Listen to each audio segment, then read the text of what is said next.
Hi everybody, I'm Anna Larsen and this is the next installment of my story in COVID-19 2020, crazy year. So Victoria is back in lockdown, at least metropolitan Victoria and certain areas, blah, blah, blah. Um, so I'm not, I'm out in regional Victoria, and it hasn't affected me per se. My partner's parents are in lockdown now, as are um, 2 out of 3 of his siblings. His sister is interstate, living interstate, and she's going through a bit of a rough time at the moment. Luckily, his parents were able to go and visit her before the lockdown. So that was all very interesting, and I know that there's a lot of families out there that are separated, and not just families, like couples and all sorts of things that all sorts of relationships that are separated by the lockdowns, and that's tough, and I can see why a lot of people would be frustrated and angry, and disheartened by the whole situation. It's like we were doing so well and then it kind of all fell apart. um, I have heard a lot of talk on Facebook and people talking, oh, Dan Andrews, and they hate him, and it's, rah, rah, rah. He mishandled the whole situation. And look, I've got no doubt that the man's not perfect. I'm not perfect. I don't think anybody is. Um, I very much feel like, well, if it was my responsibility, if that weight rested on my shoulders, could I do any better? And the answer is a resounding no.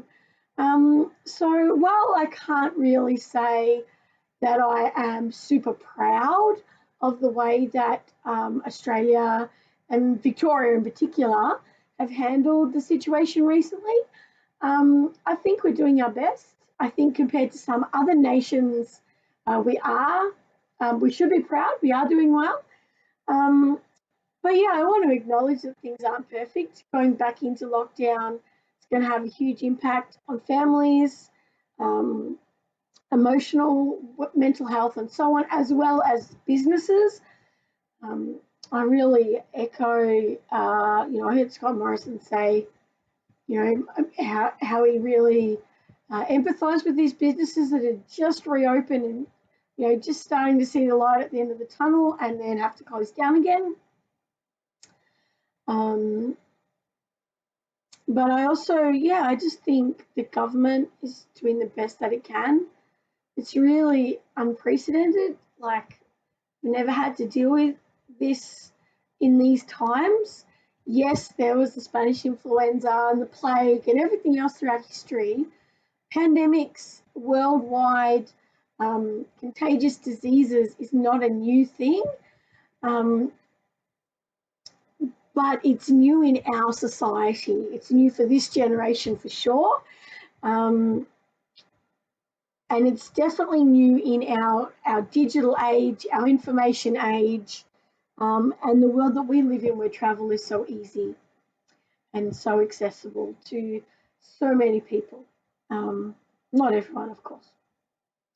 Yeah, so I guess I didn't want to have too much of a political post, but I just, I wanted to encourage our politicians that, we all know you're not perfect. Don't try and pretend that you are. But I know that you're doing the best that you can in the circumstances. I wouldn't want the responsibility. I wouldn't want the challenge. So good on you for being very Australian, giving it a red hot crack. Yeah, good on you for doing the best that you can. And to everybody else out there, I know that you're doing the best that you can as well. Same here. I am dressed underneath the dressing gown. I'm properly dressed, I'm getting out of bed every day. I have no work at the moment. I'm officially unemployed. I have no study at the moment, but I'm getting up every day, doing the best I can, trying to keep the house clean, trying to stay motivated. I've done a bit of research, a bit of writing, bit of work with some of my colleagues, trying to build new networks and new relationships. So yeah, I guess I just wanted to acknowledge that everyone is just doing the best that we can in the situation that we're in, and encourage everybody to stay motivated and stay safe, of course. And my heart goes out especially to the people and the businesses within the lockdown areas in Victoria. Um, Stay strong. Thank you very much for listening. Stay motivated, etc., etc. Have a great week. Cheers.